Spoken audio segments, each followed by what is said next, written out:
శ్రీ గురుభ్యో నమః. వ్యాస పౌర్ణమి, దానినే గురు పౌర్ణమి అని పిలుస్తారు. వ్యాసుడు అంటే యథార్థానికి ఒక పదవి. వ్యాసుడిగా వచ్చి ఆ పదవిలో కూర్చునే వ్యక్తి సాక్షాత్ నారాయణుడే. అందుకే వ్యాసో నారాయణ స్వయం అంటారు. వ్యాస పదవిలోకి వచ్చి కూర్చునేటటువంటి నారాయణుడు ప్రతి యుగంలో ఆయా వ్యక్తుల యొక్క ఆయుర్దాయాన్ని దృష్టిలో పెట్టుకొని వేద విభాగం చేస్తూ ఉంటాడు. కలియుగంలో ఎంతో గొప్పగా జీవిస్తే 100 సంవత్సరములు ఆయుర్దాయం. ఆ 100 సంవత్సరములలో కూడా జ్ఞాపక శక్తి ఉండేది, శరీర పటుత్వం ఉండేది తక్కువ. అందుకే మనిషి ఆయుర్దాయాన్ని దృష్టిలో పెట్టుకుని ధర్మానికి ప్రమాణమైనటువంటి వేదం చదువుకోవడానికి వీలుగా వేదాన్ని 4గా విభాగం చేసినవాడు వ్యాసుడు. అనంతమైన వేదరాశిని ఋగ్వేదము, యజుర్వేదము, సామవేదము, అథర్వవేదము అని 4గా విభాగం చేసి పరంపరాగతంగా వేదం ప్రచారం పొందడం కోసమని ఋగ్వేదాన్ని పైలునికి ఇచ్చాడు, యజుర్వేదాన్ని వైశంపాయనుడికి ఇచ్చాడు, సామవేదాన్ని జైవినికి ఇచ్చాడు, అథర్వవేదాన్ని సుమంతునికి ఇచ్చాడు. 18 పురాణములు రచన చేశాడు. వేదం అందరూ చదువుకోగలుగుతారు, చదువుకోలేకపోతారు. పౌరాణిక వాంగ్మయం అయితే ధర్మాన్ని అనుష్ఠించిన వాళ్ళు ఎంత ఉత్తమగతులు పొందారో భూతద్దంలో పెట్టి కథల రూపంలో చూపిస్తుంది. కాబట్టి అవగతం చేసుకోవడం తేలికవుతుందన్న ఉద్దేశ్యంతో 18 పురాణములను వ్యాస భగవానుడే ఇచ్చాడు. కాబట్టి ఆ 18 పురాణములు ప్రచారం చేయడం కోసం రోమహర్షునికి ఇచ్చాడు. ఇంతటి మహోపకారం చేసినటువంటి వాడు వ్యాస భగవానుడు. అందరూ వేదాంతర్గతమైన ధర్మాన్ని చదువుకోగలుగుతారు, చదువుకోలేకపోతారు, తెలుసుకోగలుగుతారు, తెలుసుకోలేకపోతారు. మనిషి మాత్రమే ధర్మాన్ని అనుష్ఠించగలడు. అటువంటి ధర్మం తెలియకపోతే మనిషి తరించే అవకాశం లేదు. అందుకే మళ్ళీ అందరూ చదువుకోవడానికి వీలుగా 5వ వేదంగా మహాభారతాన్ని రచించి ఇచ్చాడు. అందుకే ఈ వ్యాస పౌర్ణమి నాడు వ్యాస భగవానుణ్ణి మనసులో స్మరించి అందరూ కూడా ఆయన చేసిన మహోపకారానికి తిరిగి ప్రత్యుపకారం చెయ్యగలిగిన వాళ్ళం కాదు కాబట్టి ఆయనని గురువుగా నమస్కారం చేస్తారు. అందుకని ఆ తిథికి వ్యాస పౌర్ణమి, వ్యాసుడు ఆవిర్భవించినటువంటి దినంగా ఆయనకి నమస్కారం చేస్తారు. నమోస్తుతే వ్యాస విశాల బుద్ధే పుల్లారవిందాయత పత్రనేత్ర ఏనత్వయా భరతతైలపూర్ణ ప్రజ్వాలితో జ్ఞానమయ ప్రదీప. సర్వసాధారణంగా ఈ శ్లోకాన్ని చెప్తూ ఉంటారు.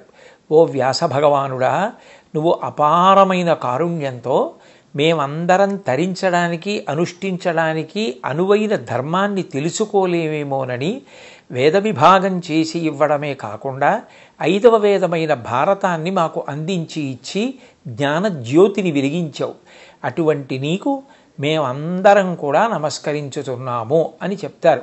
సనాతన ధర్మంలో గురువుకి ఎనలేని ప్రాధాన్యత. గురువు అంటే నేను గురువు అని ప్రకటించడం కుదరదు. ఎవరికి ఎవరి యందు గురి ఉన్నదో, ఆ గురి ఎవరి పట్ల బాగా సువ్యవస్థితమైనదో వారిని గురువు అని పిలుస్తారు. గురువు అంటే యథార్థానికి బరువు అని గుర్తు. గురువు అంటే బరువు, శిష్యుడు లఘువు అంటే తేలికైనవాడు. మా గురువుగారి కన్నా సర్వజ్ఞుడు, మా గురువుగారి కన్నా విషయం తెలుసున్నవారు, అంత బాగా చెప్పగలిగినవారు, మమ్మల్ని భగవంతుడి వైపు నడిపించగలిగిన వారు, ఉద్ధరించగలిగిన వారు వేరొకరు ఉండరు. అందుకని సృష్టికర్త అయిన బ్రహ్మ, స్థితికర్త అయిన విష్ణువు, ప్రళయకర్త అయిన శివుడు ఒక్క రూపంతో ప్రకాశిస్తే అదే పరబ్రహ్మం.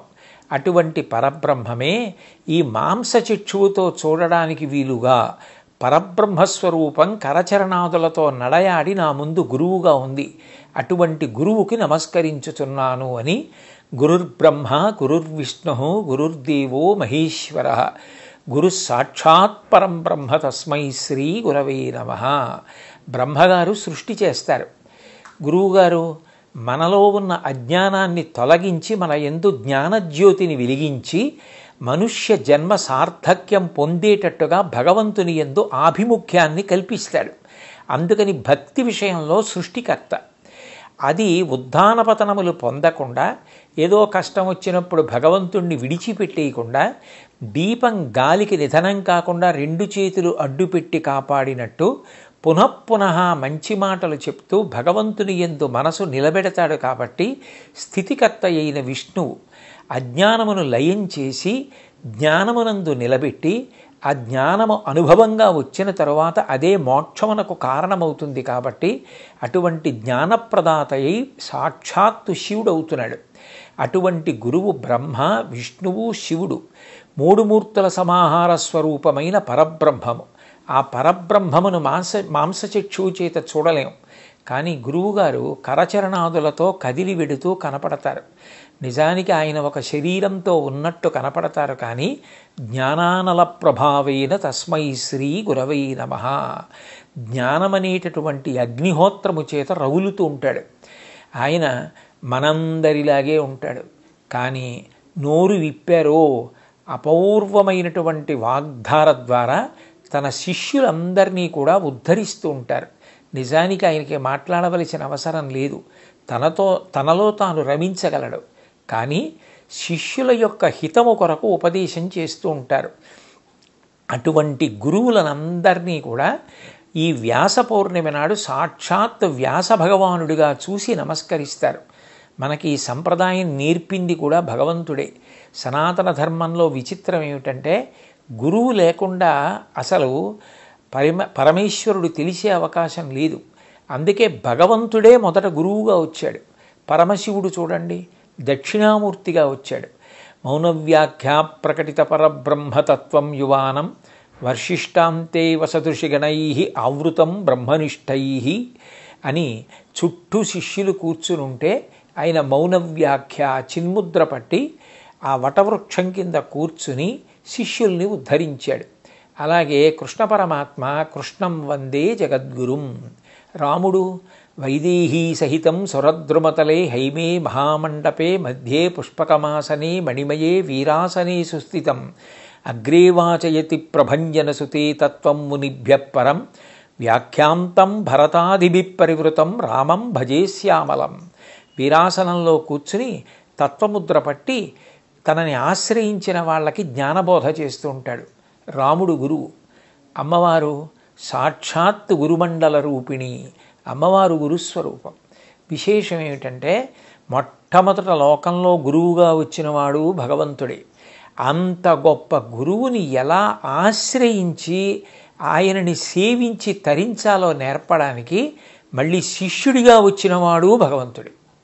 పరమశివుడే ఆదర్శవంతమైన శిష్యుడిగా వచ్చాడు.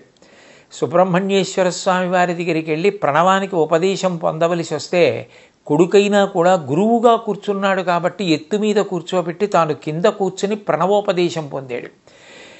పుత్రాది చేత్ పరాజయం, అంత గొప్పగా ప్రణవార్థాన్ని సుబ్రహ్మణ్యుడు చెప్తే నాకన్నా బాగా చెప్పావురా, కొడుకు చేతిలో ఓడిపోవడం నాకు గొప్ప సత్కారం అన్నాడు.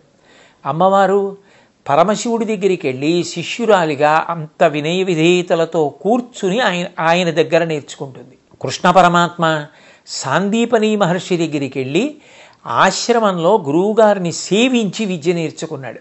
నేర్చుకోవడమే కాదు, భాగవతంలో కుచేలుడితో సాందీపని మహర్షి గురించి మాట్లాడుతూ తివిరి అజ్ఞాన తిమిర ప్రదీపమగుచు అవ్యయంబగు బ్రహ్మంబుననుభవించు భరిత సత్వుండు సత్కర్మ నిరతుడతుల భూషర శ్రేష్ఠుడలగుండు బుధనుతుండు అంటాడు.